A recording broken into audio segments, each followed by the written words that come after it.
This, ladies and gentlemen, is the Soundcore Life P3. And to be honest, I tend to get quite excited whenever Soundcore comes out with new stuff nowadays.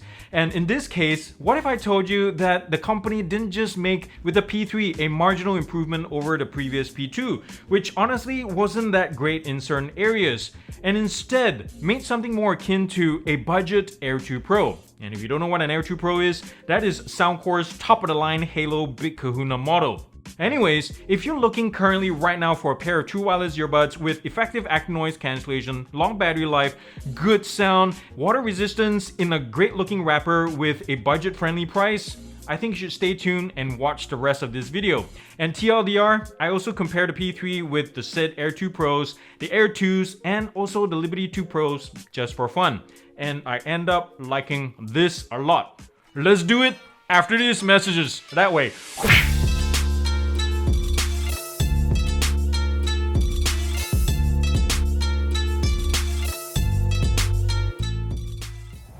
Well, laying here front and center is the Soundcore Life P3.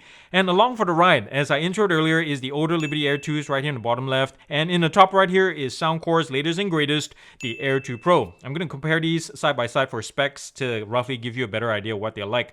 And later on during the sound quality test, I'm going to add in the Liberty 2 Pros as well because in my opinion, this is Soundcore's best sounding earbud so far. It's the best. So, this thing, the P3 costs $80, and this time it nabs you active noise cancellation because the P2 did not have that. It also has a 2-mode pass-through mode, and it comes in some pretty exciting colorways like this coral red to basically color up your summer, as Soundcore calls it. There's Bluetooth 5.0 on board with AAC and SBC audio support. There's no aptX this time.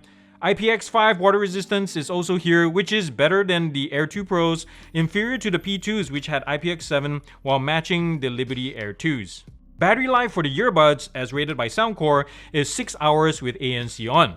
During my time of testing though, I actually exceeded that at 6.25 hours on average, which coincidentally actually matches the Air 2 Pros. The P3 comes with 3 mics per side, one at the bottom of the stem here, another one towards the top of the stem, and another one right behind the ear tip. Can you see that? So this is a bump up from the P2, which only had 2 mics, and if you remember the reviews, phone calls was not its strong suit. So Soundcore promises is a whole lot better nowadays. So stay with me, and we'll find out in a few minutes if that's true or complete marketing hogwash. In terms of controls, this is the touch surface right here, and it accepts single and double taps as well as hold. There's no triple taps, and it's also quite customizable too, especially once you do so in the honestly class-leading Soundcore app. In the business end of things, there's an 11mm driver doing all the grunt work, and we'll talk about sound quality as well later on. And this whole earbud weighs about 4.8 grams each, which is pretty darn light. And once you remove the really soft silicone ear tips, really comfortable stuff, you expose also the mesh grill that's a trademark of Soundcore. It's shaped like a sakura flower or maybe a sun symbol, whatever it is. And it's also really easy to reinsert the ear tips like so, pop it off and pop it back on. Really easy stuff. Charging pins are right here, by the way. And as far as I can tell, this might be a venting port. It's not an LED because I have not seen these earbuds flash once. So that's a good thing for the person sitting next to you. But it could be a venting port. I'll confirm that later on because I've asked Soundcore and they have not got back to me on that. So I might add that as an addendum. In terms of build quality, this is a nice step up from the much cheaper looking P2, and I think it's more in line now with the more expensive Air 2 Pro. Look at these two side by side. The fit and finish is exemplary, man. I think Soundcore knows what they're doing nowadays, so it's really hard to fault. Obviously, the material choices are different. This is more matte plastic, really easy to grip when your hands are sweaty, and less so on the P3s. And also, the longer you own the P3s, you're gonna see tons of scratches and smudges all around, so bear that in mind. This is something new to a Soundcore earbud, this embellishment right here. On this color, it kind of looks like rose gold. It really pops in my ear, really nice stuff. The case is the same philosophy as well. It's really well built, barely a creak when you squeeze it, but it's a little bit slipperier in the hand, especially if your palm is sweaty. But at least it's small, nice and small, and it fits here really nice, and decently in the pocket as well. There's 3 status lights right here at the front, and right here is the USB-C charging port. Qi charging is available down here as well. And also here you see a notch for your fingers to fit in there so you can pop open the lid easily. And by the way, the lid is a locking lid, but up to a point too. You can apply a little bit of torque, it doesn't flop much, but once you go heavy on it, it just, it flops around. Right up here is a big huge magnet that really keeps things nice and tight. And up here is this soft PU surface. It's kind of a little bit spongy and it protects your earbuds from flopping around, I guess, when they're in the case. At the top here, if you press this button, it will show you the battery level left in the case. Pretty standard stuff. Charging pins, magnet right in the middle, and the cavity here is pretty decent. There's no like holes at the bottom that will collect gunk or anything, so it's nice and slippery where you can slip a Q-tip down there and clean it from time to time. And speaking also of the magnet right here, let's do the shake test to see if these things go flying easily. Yeah, so thumbs down to that. And by the way, if you're seriously considering a P3 at this point, remember what you won't get here, which is wear detection, mono mode, and aptX, if that's your kind of thing. So Soundcore says that the P3 has better mic quality for phone calls. Well, I'll let you be the judge of that because they're saying that with 6 mics now doing more of the grunt work as opposed to the 4 on the P2s. Well, we'll see. I'm going to switch between the G85 camera and the P3s, and you can hear for yourself as we get closer to the road and get more sound samples of cars passing by. We'll see how well these things do. I didn't have a chance to test the P2 in the past, but based on the samples that I've heard before, I can tell that the P3s handle things a little bit better. Right now it's kind of still, especially in terms of wind, but when I tested these earlier on a windy day, it seems to do a little bit better. The wind does get into the mics quite a bit, but on the recording side, there's none to be heard. So here comes a big truck or a couple cars. You can hear for yourself.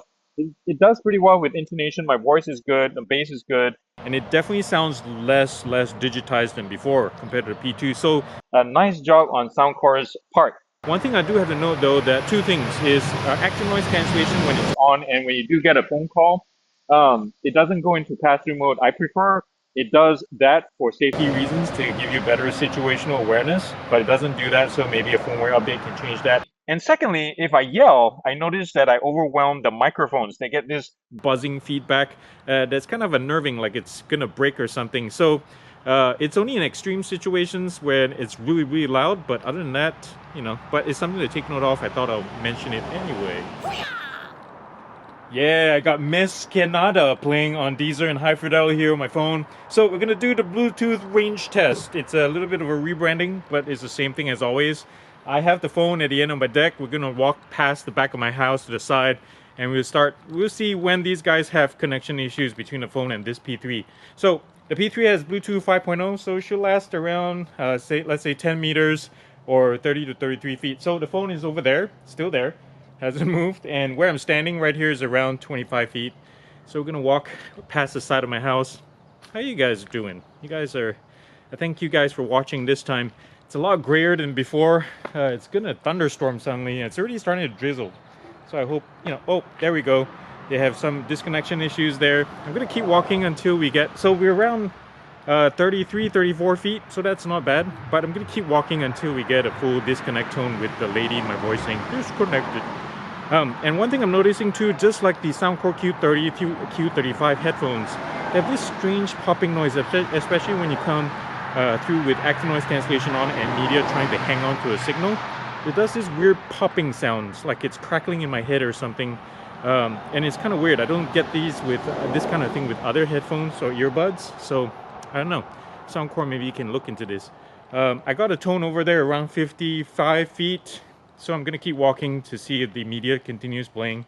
I just got a tone that we're back in range, but it's not continuing. So I'm just going to tap it once and continue playing. You can see the fit of these in my head, by the way. Stem style AirPod design. Very comfortable in my ears. So yeah, there you go.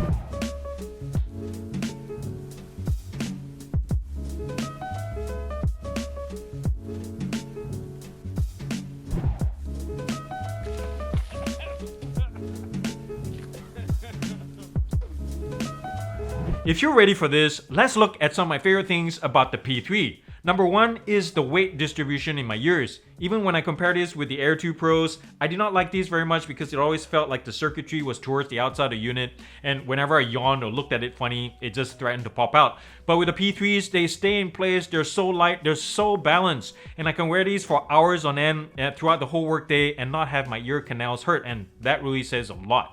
Number two is that you get so much for $80. Think about it. You get customization up the wazoo if you wanted to in a really awesome app, from the sound to the controls. The build quality, the really balanced pass-through mode. This is actually one of the better ones I've heard so far, with none of that exaggerated high-frequency sounds like claps and whistles and such that overthrow others. The frequent Soundcore updates. For $80, that's really hard to find.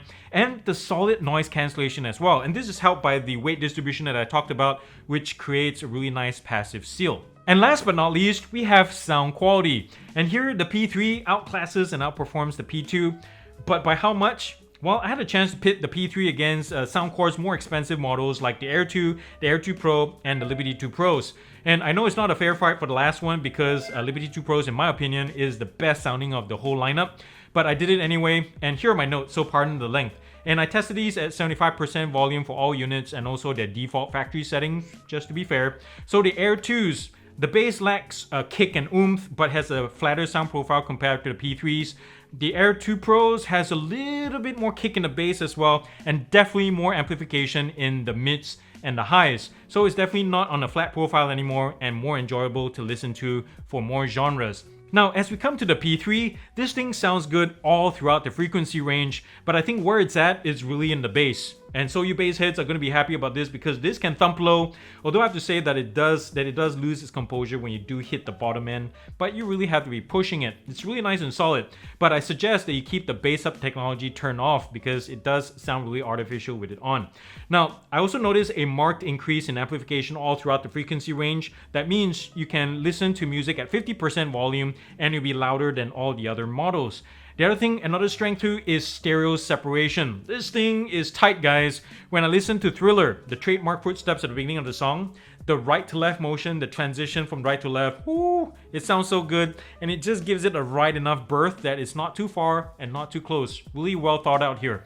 I think the drivers here are also livelier to just play any genre that you throw at it, and so in a sense, I kind of prefer this over the Air 2 Pros. That says a lot. But when we do introduce the Liberty 2 Pros into the picture, well, I have to say I still prefer the latter older model. It has a warmer sound profile that I like listening to for longer periods of time. It's just less taxing, and there also happens to be more depth all throughout the frequency ranges. Well, except maybe for bass because the P3 is so exaggerated there. But I have to say the P3 is a marvel of innovation. The fact that it sounds as good, if not better, than the Air 2 Pros, oh, man, that's just awesome. And on the flip side, we have the negatives. And the first one of all is the same liveliness that I talked highly about earlier can also be pretty exhausting after a while. It's the same kind of exhausting that makes your jaws hurt and also your neck muscles turn into one gargantuan monkey fist. Oh, my neck is one gargantuan monkey fist. And did I already mention the fiddly touch controls? This thing probably registers like 3 out of 5 times every time I tap it, so that's no bueno. The other thing I wish too was the battery life was a little bit longer, maybe 7 to 8 hours to last you throughout the workday and including commuting time, because 6+ hours is just on the low side, and with battery cell technology improving, especially in 2021, we should be seeing that. And the other thing too is this, at the end of the day, no matter what design or color you slap on it, it's still a stem style AirPod imitator. Sure, it's a great imitator, but it's still an imitator, and that trend probably should have died back in 2019. You know what? I still can't get over how much these P3s offer for only $80. You know what I mean? Because this has really good active noise cancellation. I'll call this like a 7.5 out of 10 level goodness. The sound quality has really good tuning straight out of the factory. The weight balance in my ears are super awesome. The color options are there, and one of the best app experiences honestly out there on the market. Sure, it's not built expensive, and obviously you don't have the cachet of owning an AirPods Pro or something, and if those two are your criteria, you probably have to budget $40 to $50 extra, if not more. This is a jack of all trades, I'll tell you what, and a master of none, but it's far from mediocre. In fact, I'll go as far and say that I prefer this over the Air 2 Pros, and that's saying a lot. So with all that said, I want to give the Live P3 a gear up score of 8.8 out of 10. And this is how I broke it down to get the final score. If you have any questions of how I got there, feel free to comment down below and I'll probably ignore it. Well, that's all I got, guys. And remember, if you enjoy this channel, mash and kill that subscribe button down below, turn on the bell notification icon, spread the word by telling your friends and family about Gear Up, and also if you're financially able to, visit my Patreon page down here where you can buy me a cup of coffee or tea or something and help this channel spread faster than COVID in a much more positive way even, and get your name shouted out as well right here and be semi-popular. Remember to thumbs up if you like this video and comment nicely down below, and thumbs down. And today is going to be a negative rant, more like thumbs down to baby products. Now that we have a baby again, it feels like I'm noticing there's so much waste generated from the diapers that go straight to landfill. The diapers, the nipples, the milk bottles, and all the containers for the food. A lot of them are not recyclable and not reusable. It's just so sad how much goes to the landfill. So yeah, Pampers, Gerbers, all you guys, you need to make something more environmentally friendly. It's just so sad. I just hate doing it and looking at the trash every week. Anyways, that's all I got, guys. Thank you so much for listening and for watching. Remember to do something kind and loving in this world because the world needs it more than ever, and it starts with you. And I'll see you the next time. Peace out. I love you all. Whoosh.